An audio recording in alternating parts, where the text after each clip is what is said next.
नमस्कार दोस्तों, स्वागत है आपका आज के मुख्य समाचार में, जिसमें सबसे पहली और बड़ी खबर में जिक्र उत्तर प्रदेश का। अखिलेश यादव ने किया बड़ा ऐलान, सरकार बनने पर 10 रुपए में देंगे समाजवादी थाली।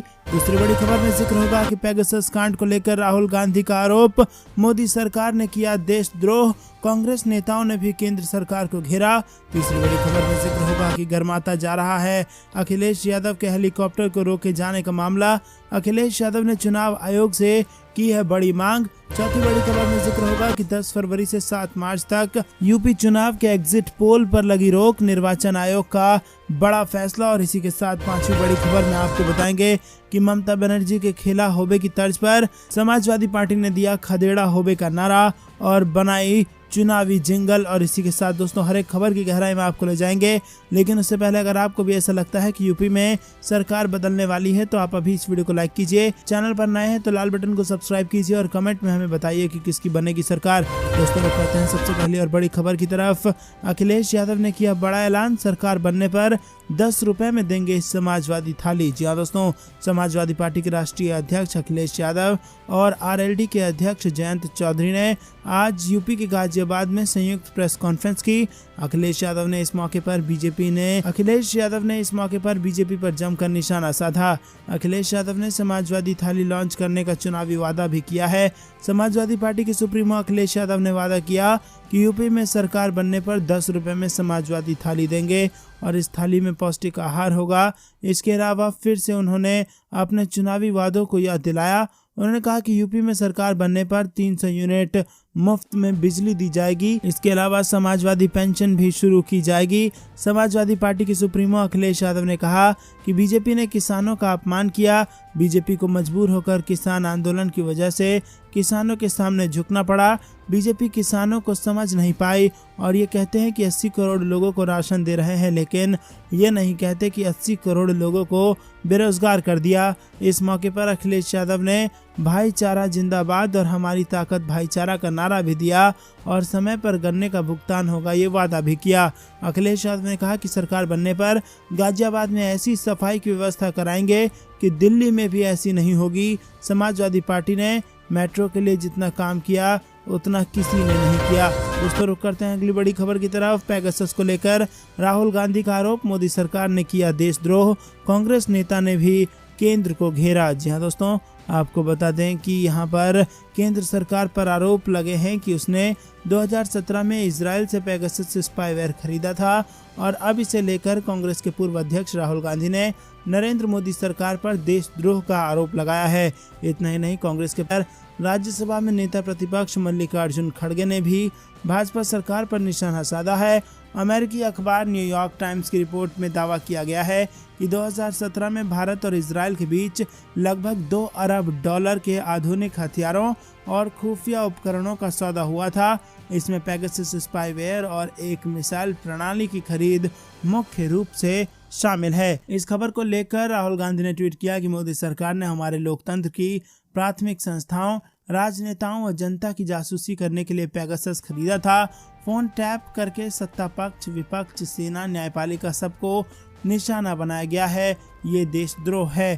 कांग्रेस के मुख्य प्रवक्ता रणदीप सुरजेवाला ने संवाददाताओं से कहा कि इस खबर से वो बात साबित हो गई है जो कांग्रेस कहती आ रही है। मोदी सरकार ने गैर कानूनी और असंवैधानिक तरीके से अपने नागरिकों के खिलाफ इस स्पाईवेयर का उपयोग किया है और इसके लिए सीधे तौर पर प्रधानमंत्री मोदी जिम्मेदार हैं। ये प्रजातंत्र का अपहरण और देशद्रोह है। उन्होंने ये दावा भी किया कि मोदी सरकार ने संसद को धोखा दिया है। सूचना प्रौद्योगिकी मंत्री अश्विनी वैष्णव ने संसद में कहा कि उनके पास इस स्पाईवेयर की खरीद की जानकारी नहीं है। गृह मंत्री और गृह मंत्रालय तथा रक्षा मंत्री और रक्षा मंत्रालय ने संसद के साथ धोखा किया है। उन्होंने आरोप लगाया कि पेगासस स्पाईवेयर को जनता के पैसे से और प्रधानमंत्री की मंजूरी से खरीदा गया है और इस सरकार ने संसद, जनता और उच्चतम न्यायालय को धोखा दिया है। रुक करते हैं अगली बड़ी खबर की तरफ। गर्माता जा रहा है अखिलेश यादव के हेलीकॉप्टर को रोके जाने का मामला। अखिलेश यादव ने चुनाव आयोग से की है ये मांग। जी हाँ दोस्तों, आपको बता दें कि समाजवादी पार्टी के मुखिया अखिलेश यादव के हेलीकॉप्टर से उड़ान भरने में हुई देरी का मामला अब चुनाव आयोग तक पहुंचता दिख रहा है। समाजवादी पार्टी के अध्यक्ष अखिलेश यादव ने चुनाव आयोग से यह आरोप लगाते हुए संज्ञान लेने की मांग की है कि मुजफ्फरनगर में उनकी प्रेस कॉन्फ्रेंस से पहले भारतीय जनता पार्टी के नेतृत्व वाली केंद्र सरकार ने दिल्ली में उनके हेलीकॉप्टर को रोक दिया था। बता दें कि अखिलेश यादव ने ट्वीट के जरिए भी भाजपा को घेरा था। अखिलेश यादव ने शुक्रवार को कहा था कि चुनाव से पहले बीजेपी कुछ भी कर सकती है और इस घटना को देखते हुए अखिलेश यादव ने चुनाव आयोग से इस मामले को उठाने की मांग की है। समाचार एजेंसी को अखिलेश यादव ने बताया कि अगर किसी को प्रेस कॉन्फ्रेंस में जाना है और अधिकारी उसे हेलीकॉप्टर में चढ़ने से पहले लगभग 2 घंटे इंतजार करवाते हैं तो कैसे कैसे कोई गंतव्य स्थान तक पहुंचेगा। मुझे उम्मीद है कि चुनाव आयोग को इस पर संज्ञान लेना चाहिए। दोस्तों, रुक करते हैं अगली बड़ी खबर की तरफ। 10 फरवरी से 7 मार्च तक यूपी चुनाव के एग्जिट आयोग का बड़ा फैसला। जी हाँ दोस्तों, यूपी चुनाव में निर्वाचन आयोग ने बड़ा फैसला लेते हुए एग्जिट पोल पर बैन लगा दिया है। ये बैन 10 फरवरी से 7 मार्च तक जारी रहने वाला है। प्रिंट या फिर इलेक्ट्रॉनिक मीडिया पर किसी भी तरह का एग्जिट पोल नहीं चलाया जाएगा। यूपी के मुख्य चुनाव अधिकारी अजय कुमार शुक्ला ने जारी बयान में कहा कि एग्जिट पोल पर 10 फरवरी सुबह 7 बजे से मार्च 7 को शाम 6:30 बजे तक बैन रहने वाला है। न तो एग्जिट पोल प्रिंट मीडिया के जरिए छापा जाएगा, न ही इलेक्ट्रॉनिक मीडिया पर इसे दिखाने की इजाजत रहेगी। जो भी इस नियम का पालन नहीं करेगा उसे 2 साल तक की जेल हो सकती है और उस पर भारी जुर्माना भी लगाया जा सकता है। और अब जानकारी के लिए बता दें कि समाजवादी पार्टी प्रमुख अखिलेश यादव लगातार मांग कर रहे थे कि ओपिनियन पोल पर रोक लगा दी जानी चाहिए। वो मान रहे थे कि इससे मतदाता प्रभावित हो सकते हैं और अब एक निर्धारित समय के लिए निर्वाचन आयोग ने यूपी चुनाव के एग्जिट पोल पर बैन लगा दिया है। नोटिस में निर्वाचन आयोग ने इस बात पर भी जोर दिया है कि मतदान की समाप्ति के लिए नियत समय पर समाप्त होने वाले 48 घंटे के दौरान भी किसी भी इलेक्ट्रॉनिक मीडिया में किसी भी ओपिनियन पोल या फिर सर्वेक्षण के परिणामों को दिखाना बैन रहेगा। बड़ी खबर की तरफ, ममता यादव के खेला होवे की तर्ज पर समाजवादी पार्टी ने दिया खदेड़ा होबे का नारा। जी हाँ दोस्तों, आपको बता दें पीएम मोदी अमित शाह की जोड़ी जब पश्चिम बंगाल फतह करने निकली तो तृणमूल चीफ ममता बनर्जी ने अपने ही अंदाज से उनका रास्ता रोक दिया। तब वहां खेला होबे से भाजपा की जय श्री राम के नारे का जवाब दिया गया था। ममता बनर्जी की तर्ज पर समाजवादी पार्टी ने भी भाजपा के खिलाफ खेला होबे की तर्ज पर खदेड़ा होबे का नारा दिया है। फिलहाल ये गीत चुनावी जिंगल बन गया है। भोजपुरी का ये गीत सोशल मीडिया पर तेजी से प्रसारित हो रहा है। समाजवादी पार्टी गठबंधन के राजनीतिक कार्यक्रमों में भी ये गीत धड़ल्ले से गाया जा रहा है। समाजवादी पार्टी का चुनावी जिंगल 3 है, जिसमें महंगाई, बेरोजगारी तथा अन्य मुद्दों का जिक्र किया गया है। समाजवादी पार्टी के विधान परिषद सदस्य आशुतोष सिन्हा ने कहा कि खदेड़ा होवे का नारा समाज के विभिन्न वर्गों और जीवन के विभिन्न क्षेत्रों के लोगों को एकजुट कर रहा है। बंगाल विधानसभा चुनाव का नारा उत्तर प्रदेश में काफी गूंज रहा है और उनका कहना है कि ये भी संयोग है कि ममता बनर्जी उत्तर प्रदेश के चुनाव में समाजवादी पार्टी के लिए समर्थन कर रही हैं। उत्तर प्रदेश से तृणमूल कांग्रेस के नेता व पूर्व विधायक ललितेश पति त्रिपाठी ने कहा कि सत्तारूढ़ भाजपा के खिलाफ एकजुट होने के लिए एक नारा चाहिए था और गीत के माध्यम से ये एकजुटता मजबूत होती है तो ये अच्छा है। उन्होंने कहा कि बंगाल में अगर इस तरह लड़कर भाजपा को हराना संभव हुआ तो यहाँ भी भाजपा को हराना संभव हो जाएगा। दोस्तों, रुक करते हैं अगली बड़ी खबर की तरफ। बेरोजगारी के मुद्दे पर प्रियंका गांधी ने भाजपा को घेरा और कहा कि युवाओं को सशक्त नहीं बनाना चाहती सरकार। दोस्तों, कांग्रेस की राष्ट्रीय महासचिव प्रियंका गांधी ने भाजपा पर निशाना साधते हुए कहा है कि युवाओं को बेरोजगार रखने से कुछ राजनीतिक दलों को फायदा हो रहा है। भाजपा सरकार नहीं चाहती कि युवा सशक्त बने।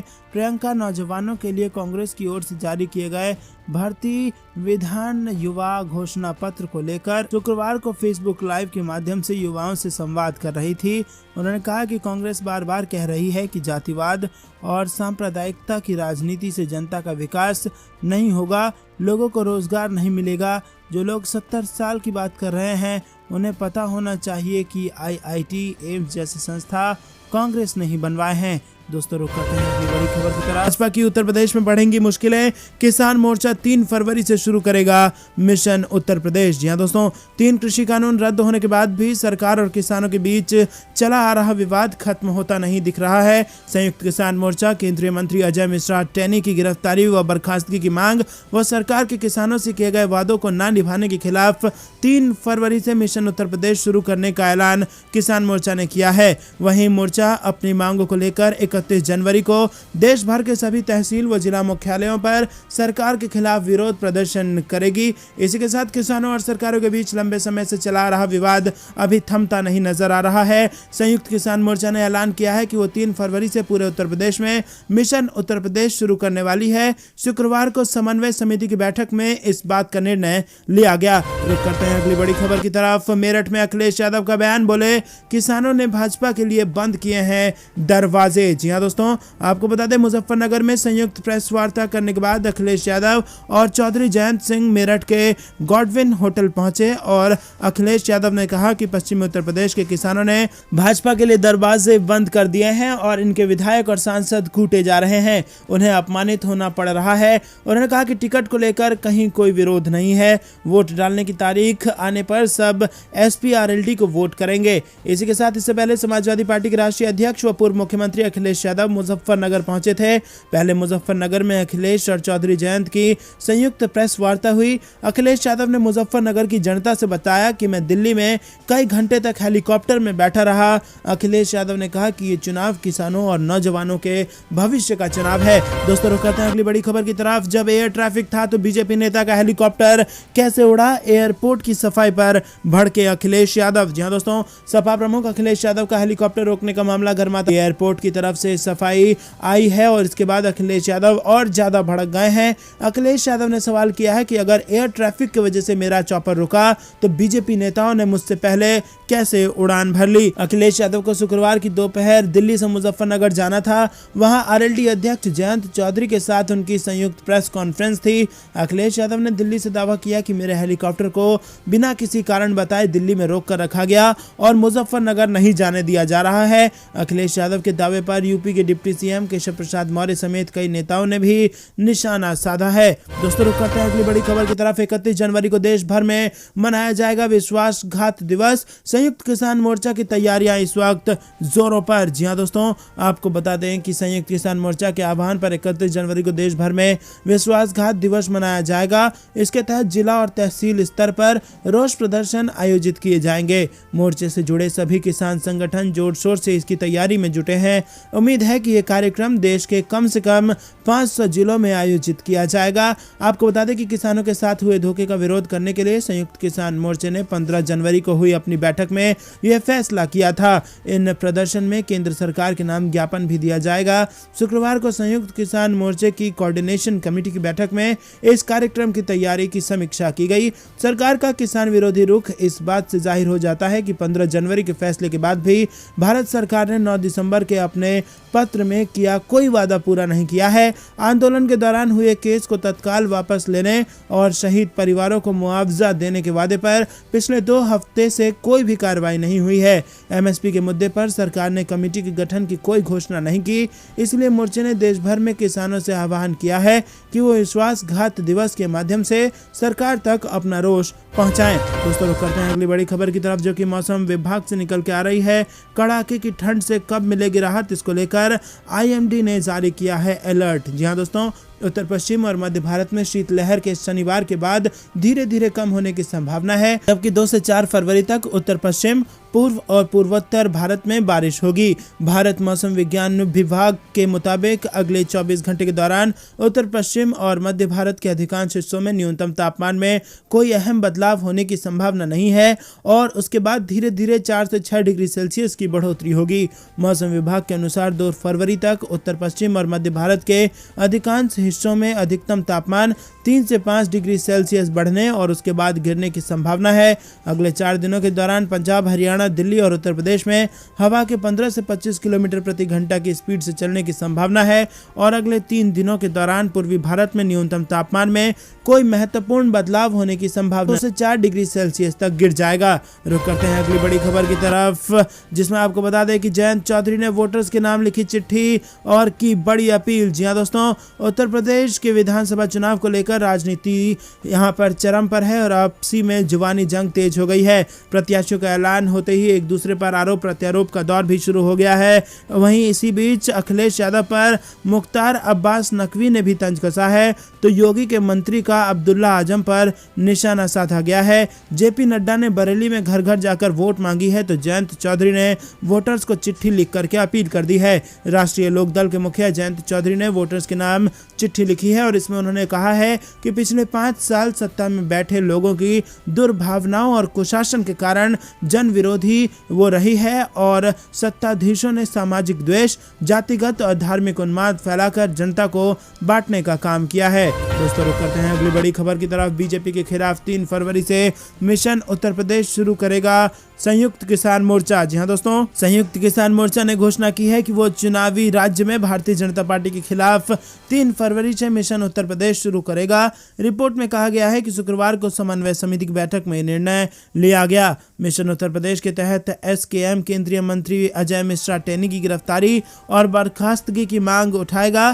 किसान नेता और भारतीय किसान संघ के प्रवक्ता राकेश टिकैत ने एक इंटरव्यू में हिंदुस्तान टाइम्स को बताया कि केंद्र सरकार ने कृषि कानूनों को वापस लेने के हिस्से के रूप में घोषित समझौते के कुछ महत्वपूर्ण तथ्यों को पूरा नहीं किया है और टैनी की बर्खास्तगी उनमें से एक है। टिकैत ने कहा कि टैनी को बर्खास्त करने की हमारी मांग उनकी बर्खास्तगी के साथ ही खत्म होगी। मुजफ्फरनगर में जयंत के साथ अखिलेश ने दिखाई अपनी ताकत, बोले 15 दिन में गन्ने का भुगतान दे देंगे। जी हां दोस्तों, आपको बता दें कि उत्तर प्रदेश में चुनाव को लेकर सभी राजनीतिक पार्टियां पूरा दमखम दिखाने में जुटी हुई हैं। इसी बीच शुक्रवार को समाजवादी पार्टी के मुखिया और आरएलडी के राष्ट्रीय अध्यक्ष जयंत चौधरी ने ज्वाइंट प्रेस कॉन्फ्रेंस की और इस प्रेस कॉन्फ्रेंस में अखिलेश यादव ने बीजेपी पर जमकर हमला बोला। अखिलेश यादव ने कहा कि बीजेपी ने अपने घोषणा पत्र में किए वादे पूरे नहीं किए। उन्होंने कहा कि 2022 में अच्छी सरकार होगी। प्रेस वार्ता में अखिलेश यादव ने चौधरी चरण सिंह के किसानों को लेकर उज्जवल सपने की बात करते हुए कहा कि बीजेपी सरकार ने चौधरी साहब के सपने को तोड़ा है।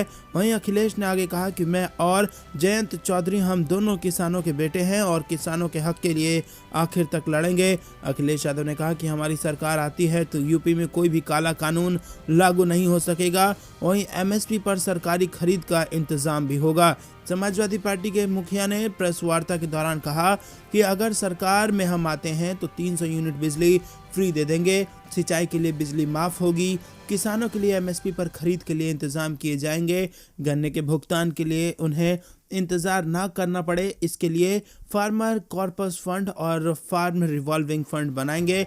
समाजवादी पार्टी सरकार में किसानों को गन्ने के भुगतान के लिए 15 दिन से ज्यादा के इंतजार नहीं करना पड़ेगा। दोस्तों, आपको बता दें कि उत्तर प्रदेश के चुनाव से पहले ये सबसे बड़ा वादा करती दिखी है समाजवादी पार्टी। रुक करते हैं अगली बड़ी खबर की तरफ। बिजली बिल अब आधा करेगी बीजेपी, तो पिछले 4.5 साल से क्यों की वसूली। प्रेस कॉन्फ्रेंस में भाजपा पर बरसे अखिलेश यादव। जी हां दोस्तों, सपा सुप्रीमो अखिलेश यादव ने मुजफ्फरनगर में शुक्रवार को प्रेस कॉन्फ्रेंस की है और इस दौरान उन्होंने कहा कि तो आम लोगों के लिए 300 यूनिट तक बिजली फ्री दे देंगे और इस पर हमने काफी मंथन किया है। साथ ही भाजपा पर निशाना साधते हुए उन्होंने कहा कि अगर भाजपा के शासनकाल में बिजली के कारखाने बन गए होते तो लोगों को इतनी महंगे बिल नहीं देने पड़ते। अखिलेश यादव ने कहा कि सरकार को जो बिजली मिलती है वो काफी सस्ती है। उन्होंने मुलायम सिंह यादव के कार्यकाल में उत्तराखंड में लगे बिजली प्लांट का जिक्र किया। अखिलेश यादव ने कहा कि आज भी उस प्लांट में बिजली सबसे सस्ती है। साथ ही कहा कि एनटीपीसी से जो बिजली यूपी को जो मिलती है वो बेहद सस्ती है। अखिलेश यादव यही नहीं रुके, उन्होंने कहा कि भाजपा की 2 बार सरकार बन गई लेकिन यूपी में बिजली को कोटा नहीं बढ़ाया गया और जैसे ही सपा ने 300 यूनिट बिजली फ्री देने की बात की तो भाजपा ने कहा कि हम भी बिजली का बिल आधा कर देंगे। इसी के साथ उन्होंने कहा कि समाजवादी पार्टी का सवाल है कि 4.5 साल तक भाजपा ने बिल क्यों लिया और क्या जनता का पैसा वापस होगा। इस दौरान उन्होंने कहा कि बीते 4.5 सालों में मुख्यमंत्री योगी ने आज तक बिजली के कारखाने का नाम तक नहीं लिया। तो पढ़ते हैं अगली बड़ी खबर की तरफ। राकेश टिकैत ने बीजेपी पर जमकर साधा निशाना, किसानों के वोट को लेकर कही बड़ी बात। जी हाँ दोस्तों, भारतीय किसान यूनियन के प्रवक्ता और किसान नेता राकेश टिकैत ने एक बार फिर से सरकार पर निशाना साधा है। उन्होंने कहा कि जनता नाराज लग रही है सरकार से, पता नहीं क्या करेगी। 5-7 साल हो गए इनको, लेकिन उन्होंने किया कुछ नहीं। चुनाव में किसके साथ जाएंगे को लेकर सवाल पूछने पर राकेश टिकैत ने कहा कि हम सिर्फ मुद्दों के साथ हैं। 13 महीने आंदोलन कर किसान आया तो नाराज है। 31 जनवरी को फिर बड़ा आंदोलन है। वादा खिलाफी का कार्यक्रम है कि जो वादा किया दिल्ली में अब तक पूरा नहीं किया। इसी के साथ बीजेपी नेताओं के पश्चिमी उत्तर प्रदेश में दौरे पर किसान नेता ने कहा कि उन्हें घर पर जाना भी चाहिए, बल्कि सड़क से जाएं तो बेहतर है। सड़क ठीक हो जाती, अगर पिछले 5 साल जाते तो सड़क, स्कूल, अस्पताल सब ठीक हो जाते। अगर पहले जाते तो घर घर वोट मांगने की जरूरत नहीं पड़ती। घर घर मिलने जा रहे हैं लेकिन हमसे मिलने नहीं आ रहे हैं। हम तो चाहते हैं कि कोई हमसे भी मिलने आए, मुद्दों पर बात करे। क्या जाट बीजेपी के साथ है? इस बयान पर राकेश टिकैत ने कहा कि एक बिरादरी को टारगेट कर जैसे बयान दे रहे हैं कि जाट हमारे साथ है, ये फंडा अब नहीं चलेगा, ये फेल हो चुका है, ये पुराना मॉडल लेकर चल रहे हैं। जो तो दोस्तों, ये थी दिन भर कुछ बेहतरीन और बड़ी खबरें। तक बने रहने के लिए बहुत बहुत धन्यवाद। देख रहे थे आपका अपना चैनल। जय हिंद, जय भारत।